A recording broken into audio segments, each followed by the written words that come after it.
Hello hi friends, అందరూ ఎలా ఉన్నారు? బాగున్నారండి? నేనైతే ఒక చిన్న విషయం గురించి అయితే మాట్లాడడానికి వచ్చానండి. మీ దగ్గర ఉన్న ఫోన్ అయితే ఒకసారి ఓపెన్ చేసి ఇన్స్టా కానీ యూట్యూబ్ కానీ ఓపెన్ చేసి చూడండి. ఎక్కువ కనిపిస్తున్న వీడియో అలేఖ్య చిట్టి పికిల్స్. ఇదే విషయం పైన డే మొత్తం ఇవే వీడియోస్ వస్తున్నాయండి. ఇదే ఈవెన్ న్యూస్ ఛానల్స్ కూడా ఇదే విషయంతోనే మనకి వీడియోస్ షేర్ చేస్తూ ఉన్నారు. సో చూడడానికి విసుగొచ్చేస్తుందండి. ఎందుకంటే వాళ్ళు చేసిన తప్పుకి వాళ్ళు సారీ కూడా చెప్పేశారండి. ఆ సారీ చెప్పిన వీడియోస్ కూడా మీరు ట్రోల్ చేస్తున్నారు. అవును, వాళ్ళు చేసింది తప్పేనండి. ఆ తప్పుకి మీరు సమాధానం బాగా ఇచ్చారు. వాళ్ళ బిజినెస్ కూడా లేకుండా చేశారు. తప్పేను. కానీ వాళ్ళు సారీ చెప్పారండి. సారీ చెప్పిన తర్వాత కూడా ఆ విషయం పైన తీసుకోవడం కరెక్ట్ కాదండి. ఇంకా ఆపేసేయాలి ట్రోల్స్ అనేవి.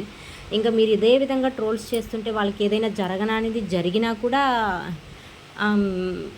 మీరు దాన్ని కూడా ట్రోల్స్ చేసేటట్టున్నారండి. ఎందుకంటే అంత విధంగా ఆ విషయం పైన మీరు ట్రోల్స్ చేస్తున్నారు. మీకు నచ్చని విషయం వాళ్ళు చేశారని చెప్పి అంటే ఆడియో మీరు విని నచ్చలేదు, కస్టమర్తో మాట్లాడడం తప్పు అని ఎంత వాళ్ళకి నెగిటివిటీ చేశారో అలాగే వాళ్ళు సారీ చెప్పినప్పుడు కూడా అది కూడా యాక్సెప్ట్ చెయ్యాలండి. ఆ సారీ చెప్పిన వీడియో కూడా మీరు దాన్ని ట్రోల్స్ చేస్తున్నారు. ఇది కరెక్ట్ కాదండి. సో వాళ్ళు చేసిన తప్పే. సో ఆడపిల్లలు కదండి, ఇంకా ట్రోల్స్ చేయడం ఆపేయండి. పదే పదే పదే పదే ఈవెన్ ఎక్కువ లేడీస్ కూడా ఇదే విషయం పైన ట్రోల్స్ చేస్తూనే ఉన్నారండి. ఇది కరెక్ట్ కాదండి.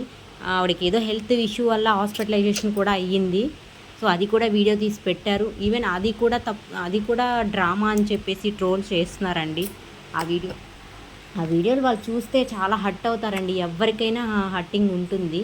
సో దయచేసి ఇంక ఈ టాపిక్ అయితే అస్సలు మీరు తీసుకురావద్దండి. ఇంతటితో అయిపోయింది. వాళ్ళు సారీ చెప్పారండి. ఈ విషయం అయితే నేను మీతో చెప్పాలనుకున్నానండి.